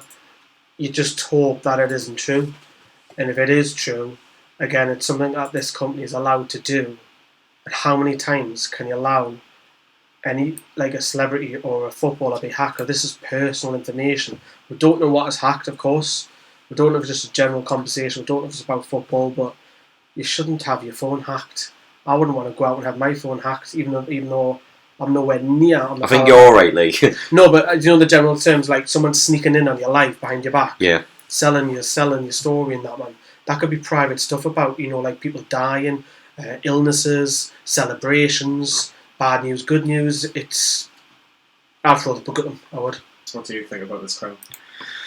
I think it's a joke. The fact that If it's true. if it's found to be true, I think the Sun should be scrapped. It should have been scrapped in the late 80s when the Hillsborough disaster Well, happened, that's to what be happened with honest. News of the World. They had to go defunct, didn't Exactly. It happened with the News of the World when they got hacked, and I think it should happen again if this is proven to be true, because the Sun have got away with so many things over the years, especially, and now there's just a long list of things that have just have to ask the happened. Scousers, don't You just have to go to Liverpool. Yeah. It's nowhere to be seen. It's the most unpopular paper in the country, and rightly so, through stupid stories like this, and it needs to stop, and it needs to be stopped. Be a party on Merseyside if it's found to be true, and they get rid of the Sun forever. I think because it's long overdue. I've actually been to Liverpool, not even when Newcastle have been playing, and I just wanted to know the fascination about obviously the Sun newspaper. And I actually went into 6 different newsagents or supermarkets, and you physically can't go in and literally even you look for it. Nah, Evertonians won't allow you to either. And I wouldn't even like ask, because obviously it's so personal. But Michael, if this is true, yep, how difficult would it be for the to borrow some family, the foundation, for everybody, if these allegations are you just don't even really want to think about it, do you? It's just awful. It's awful if it is all to be said and true. It is absolutely disgraceful. Obviously Bobby Robson, not absolute hero up here, no matter what. So I think they'd be well supported. I definitely think the family would be well supported if it was all the clout that it was true. But yeah, it's not honest. I mean, the Sun have come under fire as well, just in recent times. Obviously, I know it keeps coming up on Facebook all the time at the minute, but the whole Rebecca Vardy and Colleen Rooney situation, obviously, about claims of the Sun getting sold. It proves Michael now, the end of 2019, that it's still happening. Exactly. Yeah. And again, the Sun's involved with it. They're the ones that are apparently being sold the stories and they're publishing. Does that mean they're just paying for anything? I think it's obviously an allegation. They would. They'd sell us all to the devil, them lot. They really would. Obviously, they're not a very well liked newspaper by a lot of people, but obviously these are all allegations, and we have to be obviously very careful about them. Oh yeah. We're going to have a quick break before we talk about the Premier League. Obviously, been some fantastic games over the weekend. We're touching about Liverpool, Manchester United, and Burnley versus Chelsea. And I think the first game we're going to have to talk about is the first game of the weekend. That's going to be Southampton versus Leicester. La la la. Yeah, Southampton versus Leicester is the first game we're going to be talking about after here. If you're listening to Never Radio North East, we're going to have a bit of madness for you on 102.5 FM.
to the Black White Show. That's Newcastle Fans TV. Welcome back to the Black White Show. This is part 4, the final part. This is the Premier League roundup. Just before we mention the Premier League roundup, I'm just going to go through a couple of your comments from the last section. I would integrate the list of buildings into the stadium walls. Maybe that's a solution. Go and build your new stuff in London, Ashley. Even better, do it next to your house. Vivid Archer, what a magnificent gentleman that guy was. God bless you, Sir Bobby. Philip Kears, totally agree with you guys on the allegations with the Sun newspaper, rubbish stories, and he also says Sir Wilson, true legend, truly. Yes, we echo that, of course. Yeah, on the Radio Northeast 102.5 FM. Congratulations also to England rugby team. On reaching the It needed mentioned, Lee. How are it? On reaching the World Cup final, they'll take on South Africa. England won against New Zealand. South Africa beat Wales, so it'll be England versus South Africa on Saturday morning. Lee, we're getting up dead early to see if England can get I don't the think World so. Cup. We'll be going to West No, Ham, it won't would we? be good that if England go on and win the World Cup, obviously have to carry on with you and Lemon. The crickets and that doing White Hart Lane. Well, I say White Hart Lane, the new Tottenham Hotspur Stadium, jumping We won the around World celebrating. It came home. Cricket days. Yeah, it's good. Yeah, but football for me, and that's it. Yeah, definitely. Let's talk about the football. We'll start Friday night, and what a game it was on Friday night football. Southampton 0, Leicester City 9. Say that again. Southampton 0, Leicester City 9. Incredible, it has to be said. I was watching this game just in pure amazement, but it didn't start great. It didn't finish great for Southampton, but Leicester took the lead through Ben Chilwell. His pass/shot was converted towards by Tielemans, which his shot was saved. It came back out there. Chilwell who tapped it in. But after that, VAR checked to see if there was a red card for Ryan Bertrand and Michael. Perez looked like it was a nasty injury from Bertrand. Do you think it was a red card? Yeah, definitely. The way the studs went to the knee, it looked painful. I definitely think red card. Definitely. So obviously Chilwell makes it 1-0. Tielemans and Perez make it 3-0, and it's only 20 minutes on the clock, Lee. At 3-0, what are you thinking? I was watching it at work, remember? And I said, it's 3-0. I sent a little message in a group chat. And then I literally went to the toilet, it was 5-0. I came back out because there was like a couple of goals happened in quick concession. Now, I don't spend 10 minutes at the toilet, by the way. I went down to get something to eat and came back up. And then it was 5-0. I was like, I didn't think it would score anymore, to be fair. I thought normally, because you normally have a little bit of a tail off, don't you, in the second half, but you feel for Southampton in a little way, but it's good. It's a good result for Newcastle because they're going to be down there and it hampers their goal difference quite a lot. And I was impressed. Just loves playing them, doesn't he? He does. He's only hat-tricks in the Premier League, both against Southampton. 5-0 at half-time, Kyle, with goals from Vardy and Perez getting his second as the fourth goal went in. It just got from bad to worse, didn't it? And Perez getting his hat-trick. Yeah. How pleased were you seeing now Perez getting a hat-trick for Leicester City? I was very pleased from but to touch on the chat that you were on about, Lee, if anyone uses Sky Mobile, right, mobile. He's got American on there. I went all American, but anybody uses Sky Mobile, you'll know it's a couple of minutes delayed, so yours coming through 2, 3, 4. I'm just seeing them 2 minutes there, and you're not helping, so you were kind of spoiling my experience, but... Are you on about mobile TV app? Yes, the TV app for Sky, because I got it free with me mobile package. Yeah, great TV. But Perez scored the goal that put our goal difference more superior at Southampton, so Perez is still keeping out the bottom 3 even though he's moved to Leicester. So yeah, thanks Perez for that, but he does love Southampton, doesn't he? 6 goals in his last 2 games against them. He's just... You worry for them, don't you? Can he play them every week? Amy Winehouse must be turning in a grave saying Valerie all over the place. So oh dear, that's worse than anything Rob comes out with. Bloody hell. Take the hat off and just get your blonde hair, call you Rob. He was awful. He was all over the place, and I was even saying it in our group chat that I've got a lot of average Scandinavians from Norway, Sweden, and Denmark. They're just not good enough. They're not good enough for the Premier League, and they're going down. Well, they need a drastic change. Big statement. But, well, to be fair, they've been a lot like Sunderland in their last couple of years in the Premier League. They had the honeymoon period to keep them in the league, and then the next season they struggle, and then got an average squad, I think. Yeah, it was very average. Vardy made it 7 with a header from close range from a Chilwell cross. Maddison then made it 8 from a free kick, which Angus got nowhere near to. I don't think that's the only goal I kind of criticise. Yeah, it's a fantastic finish. Philip Keir says Leicester definitely top 3 contenders as well. I agree with that. Possibly. And finally, Jamie Vardy making it 9-0. Shushing the the crowd fans on at 9-0. Shushing all 4 Southampton fans that were still there, and joining Manchester United as the only team to win 9-0 in the Premier League. They beat Ipswich, which was obviously. Do you know Sunderland beat us 9-1 once away from home? Aye, we played a bunch of chefs, so had loads of injuries and. Good God, I think we won the league that year. We won strikes, yeah. We were on strike as well. Aye. To finish Leicester 9, Southampton 0, Leicester 9. Saturday, the lunchtime game was at Manchester. It was the champions, Manchester City. They beat Aston Villa by 3-0. Raheem Sterling getting on the score sheet just after half time. And then a very controversial goal. De Bruyne's cross / shot went straight in, apparently according to VAR. And then got changed to a David Silva goal 2 hours after the game had finished. So it was very strange to say the least. And Ilkay Gundogan also scoring for the champions to make it a comfortable second half for Manchester City. Michael, do you think Manchester City can retain the title once again? I think the only teams really stopping them now is Liverpool and Leicester. If Leicester keep going the way they're going, I feel like they can definitely have. Are Leicester in the title race? Are they third at the minute? They are up there. They're third at the minute, yeah. Third at the minute, but if they keep playing like they have been, they've got a great front three, including Perez. Obviously, he's getting the service now, which he maybe wasn't 100% getting the service at Newcastle. I definitely feel like he's making an impact in that Leicester side. And I certainly think Leicester have got just as much of a chance as Man City and Liverpool. Kyle's second goal for Manchester City. VAR decided over 4 minutes that it was a goal, even though David Silva kind of says to the referee after the goal's been given, I've touched it. Why was it given? I just think with VAR, they flip a coin in a booth and just decide it's a goal or not a goal. I think for VAR to work, they need to sort it out, because for me, it's not good enough. The amount of dodgy decisions it's had this season alone. Obviously, you need to iron out a few problems, but it shouldn't be this bad. It wasn't even this bad at the World Cup, and you'd think they'd have technology added a couple of years on, it would be a little bit better, but it's just been a shambles so far this season, VAR. And it doesn't matter the decision or anything like that, it needs sorted out from top to bottom, VAR. Because even a couple of calls today in the Newcastle Wolves game, where you could say, where we didn't get a corner from a Wolves player putting it out blatantly, and they didn't use the technology to give the corner. Why is that? Do you know what I mean? It's just little things like that, as well as goals too. Yeah, definitely. It's interesting, shall we say, VAR. Villa did okay. Mings did a very good clearance off the line with his knee. Can Villa take anything from this game? Or is it just one of those games that just got to get out of the way? That was a great clearance. Brilliant, world class.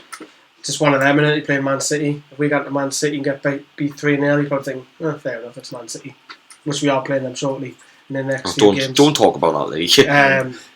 It's a free hit in there because you're not expecting to get that. I know we beat them last year, don't get me wrong, but yeah, I think Villa, they've shown signs, and Aston Villa, you know the other day, I'd love it, and I'll call Kevin Keegan, love it if we beat them on that Monday night, because I will be at the front of the face and giving it all the stick to the Brummies. But it's one of them.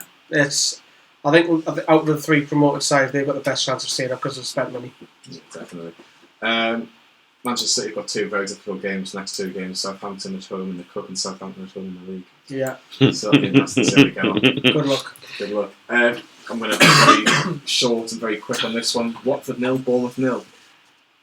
Very interesting. And that was it. That was one of the first 3 o'clock kickoffs yesterday afternoon. Let's talk about Brighton 3, Everton 2. A 5-goal throw at the Alex, and poor result for Newcastle, because you want Brighton to stay down there. But what's going on at Everton, Lee? Because aren't Everton closer to us than what Brighton was before the weekend began in anyway? What's going on? I'm enjoying it. It is strange seeing Everton kind of capitulating a little bit away from home in particular. Nice to watch, you know. Evertonians don't like us. They don't. I don't know why. They prefer Sunderland and it's for weird, Everton, don't they? They think that we should be on a level par with being a. They've got an inferiority complex, it's like that. Sunderland have. Like Everton aren't even the biggest in their city, so I'm not going to lie, I enjoy Everton seeing them struggle a little bit because the fans always give a stick. It's the blue side of Liverpool. Liverpool always say it's our year for the title, it's their year for the top 6 every single year, and they never get there to the... But the VAR that came in, where some of the Michael Keane one, that's soft like, isn't it? It is, but see, if we're going to go chronologically, Brighton did take lead for Pascal Gross. It was a great free kick in terms of the strike on the ball back in Jordan Pickford's got to do better. That's what I would agree. The strike of the ball's fantastic. Straight Adam. But he's got to do better. Everton equalised through Adam Webster's own goal. It's a bit unfair to say it was an own goal because Richarlison flicks the ball off Webster and it goes in, so it's a bit unfair to give that as an own goal. Everton took lead through Dominic Calvert-Lewin 15 minutes before from their full time. But Lee, you touched about that decision from Michael Keane. He stands on the ankle of Connolly. It's not a penalty. It's not a penalty. Why is it not a penalty for you? He's not looking... I know you can give a penalties for being clumsy, but he's not even looking at the player, and he doesn't even stamp on him. He stands on him very, very vaguely. That's not a penalty. That's a coming together. And I know Connolly's... Comments, what do you think? I don't think it's a penalty, and I don't want to stick up for Everton team, but for me, if that was given against me, I'd be furious. For me, I mean, that's not a penalty in my eyes now. Philip Kear's Marcus Silva will be gone in December. This poor Everton form continues, particularly away from him. I have to agree. I think Marcus Silva's in. Hopefully after we play them. Yes, hopefully it's after we play. Same as Southampton. December the 28th is when Newcastle take on Everton at St James's Park. Michael, do you think Brighton and Everton can be okay this season in terms of relegation, or do you think maybe Brighton in particular could struggle? I personally think where the bottom, I put 2 teams in the bottom 2 already. I think Watford, who've had an absolute shocking start, starting to pull points out now, but they did have a really bad start. And also Southampton, obviously you can't be getting beat 9-0, but also I think it's kind of been coming. I think their relegation now is just season after season they've always been down there. And I do genuinely think they could be the other. I did have the third one, could be like. I think Norwich could be someone that you can look at, and we'll touch about their game later on as well. But Brighton did win it right at the end for a Luca Dino goal from across from Connolly and just put it in an empty net. It was laughable, to be honest. I am enjoying this. Yeah, but Kyle, do you think that's, again, it wasn't the result that Newcastle needed with Brighton winning? I don't think, like everyone said towards the start of the season, Johnny, you probably did as well, that Brighton were going to probably be bottom of the league. The way that ended last season, changing from Chris Hughton to the new manager, I actually can't remember his name, Potter. But he's got them playing. Oh God, Graham Potter. Dear me, these are as bad as each other. And Rob says it's contagious, and it is because he used to keeping it alive by repeating these Ofcom word puns. It's just it's embarrassing. Are you all right? Sort it out. Are you all right? But Brighton have sorted themselves out in terms of the way they're playing. They've switched it up a bit. They're actually playing some decent football. Good to watch. They're a good team to watch, and I don't think they'll be anywhere near the bottom 3 this year. I think team. They're a similar team to Sheffield United. They play on the front foot. They've got a bit of a new identity, and it's good to see them with that. It's not very good for Newcastle because they expect to be a bit further down in the division. But they're playing good football and have a good identity about themselves, unlike us with the questionable identity. Yeah, you've mentioned Sheffield United. That's the other game that we're going to mention from Saturday. They got the point at the London Stadium against West Ham. West Ham took the lead through Robert Snodgrass, who was through 1-1. Put a pass to the Sheffield United goalkeeper Dean Henderson, but Lee Moussa scored against Arsenal to get them 3 points against Arsenal last Monday night. But they got a point at West Ham and 4 points against teams like Arsenal and West Ham. Michael, Sheffield United will be okay this season, won't they? I genuinely think so. I think all 3 of the teams that have actually went down are doing alright in Norwich and Villa and Sheffield United. I'm starting to think of it. Sheffield Wednesday, you can't say that. No. But no, I genuinely think this season all 3 that went down came up, so you'll not go down. Just got a funny feeling they won't. I'm worried for Newcastle, that's the case. I am very worried about us, to be totally honest with you. I think Norwich has won. I know they've got a good result against Man City and us.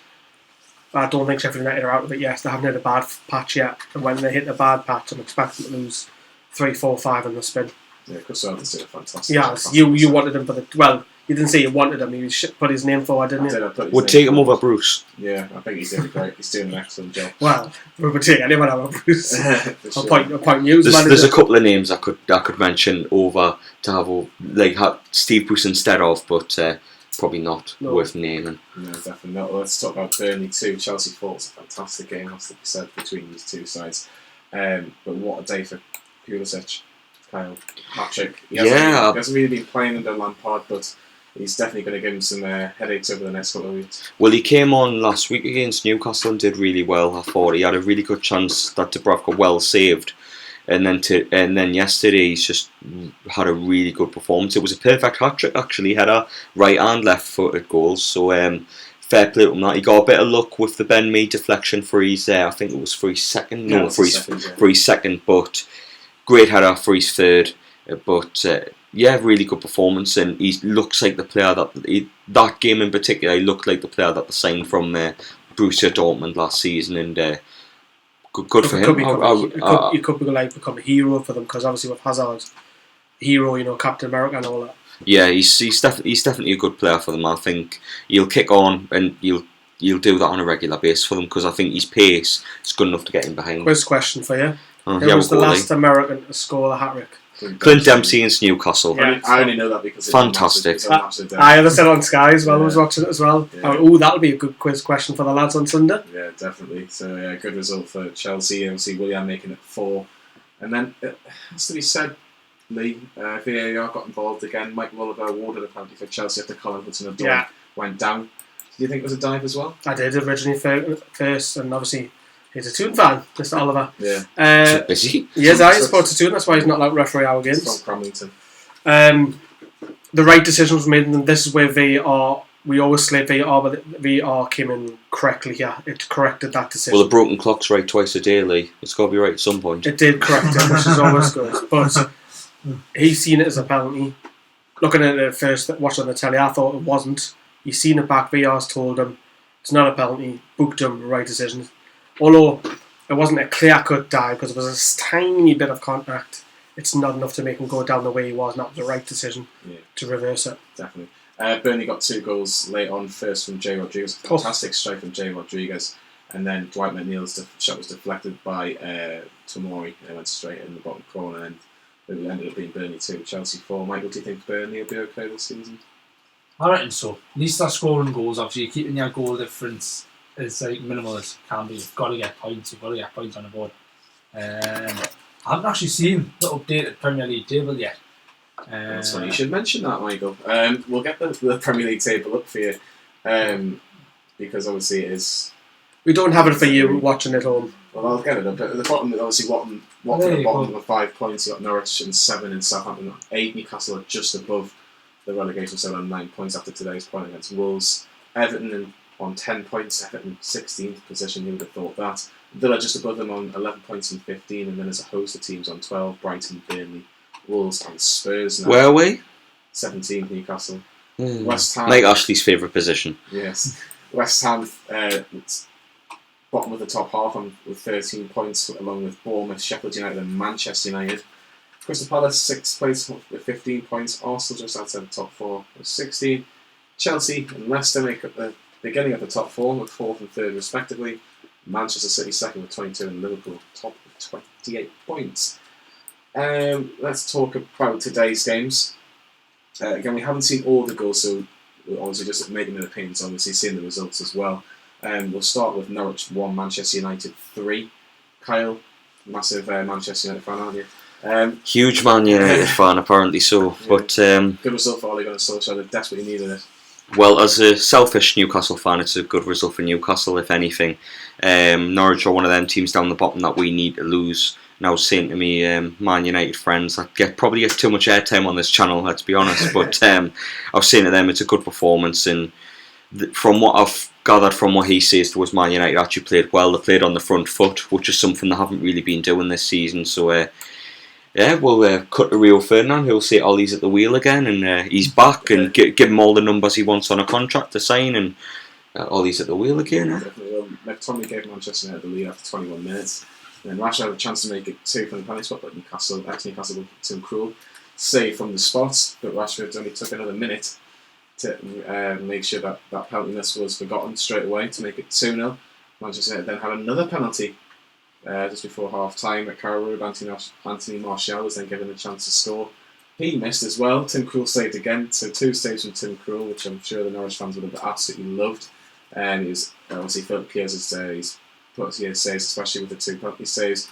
But Norwich defence a major concern. Man United were very good today, so he must have obviously seen the goals. And again, Martial got on the score sheet later on, so he again, even though missing penalty, still managed to get on the score sheet.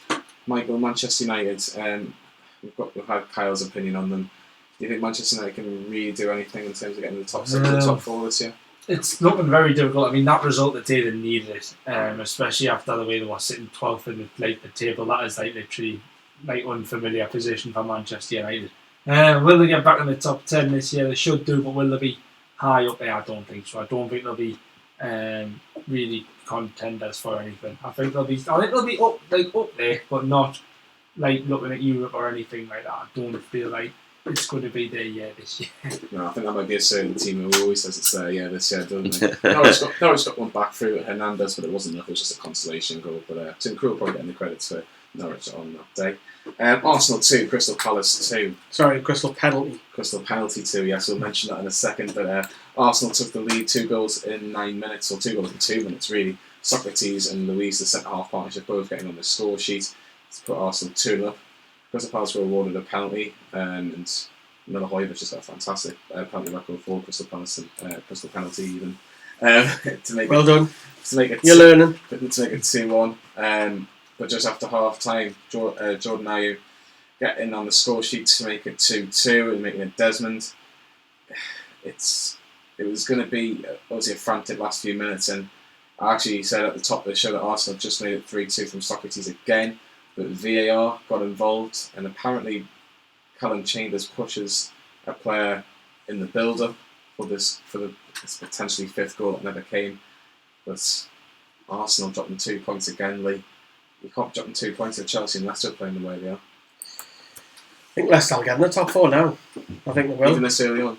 Yeah, I think if they can get them, I know they'll have the bad spell and all that. I think they'll finish 3rd, Leicester. I think all the other teams are struggling, the likes of Arsenal, or you just don't know what result you're going to get. Spurs, they're in different. Man United are not the old Man United, so Far from. Again, I was saying in our group chat is that you might have 3 of the big 6 not actually qualifying for the top 4, because obviously 2 will have to drop out, and then you've got Leicester already in there. So I think Chelsea versus For me, Leicester's there's a lot the of- top battle for the top, for 3rd for the spot. first time in a long time, if you go online with Arsenal fans, they're getting a little bit disgruntled, against Arsenal fans hounding their manager out. Yeah, No. and they're all saying that they actually haven't progressed, and they haven't progressed. They've gone sideways. They haven't gone any further with Emery coming on. It's a bit like the football inside with his and backwards. They haven't progressed, and they've got a problem with Mesut Ozil, who can't get a game, or I don't know if he's played the day, and he's on £200,000 a week, and he's not pulling his weight. So the nice problems to have. I'd like to have their problems. Don't get me wrong, but it's problems that Arsenal fans have had since probably the good 6-7 years now. Well, they've also got a problem with Granit Xhaka, who was substituted after 61 minutes and had his hand towards his ear rather. From all the boos that he was getting, he told the Arsenal fans politely to go away. I think that's probably the best way I can put it. That's a good quotation to take to the bank. Yeah, definitely. So they took his shirt off and threw it towards the dugout, and then went inside towards. He's the captain. and he's the captain of the football club. Problems at Arsenal. And the final game we're going to discuss is the one involves. There was a Champions League final in June, Liverpool versus Tottenham.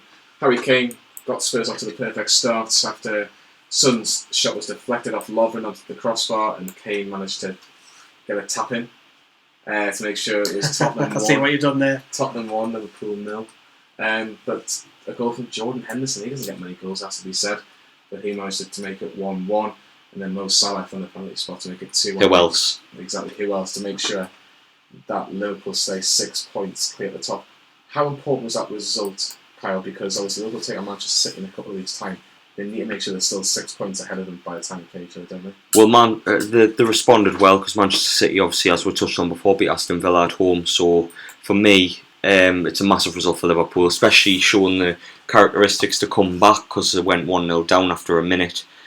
Usually, like a team would crumble against a team like Spurs if you go 1-0 down that quickly. But Liverpool have showed the mental strength to get back into it. Even the most unlikely of players, Jordan Henderson getting the equaliser and then Mo Salah putting them away. But this Liverpool team are really strong, and we learned when we went 1-0 up at Anfield, it's very hard to keep the lead there because the way they come on to you after you go a goal up is a pressure I don't think most teams put on. For Liverpool to lose. Yeah, for sure. Even at this early stage, Lee, very quickly. Yeah, after 6 points, it's still theirs to lose.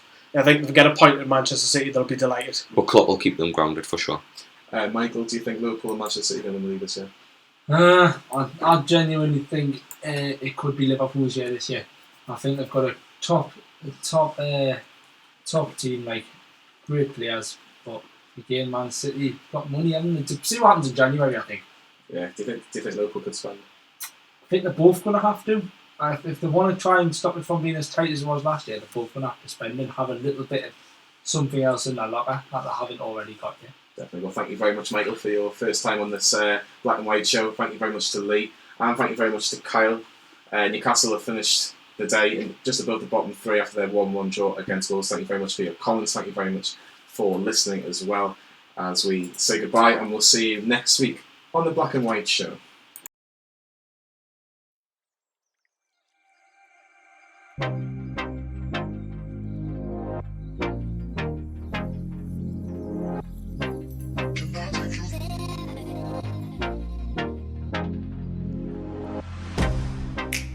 Get you out of my mind. It's like I feel it for the first time. Been thinking about you all night. I've been searching for this all my life.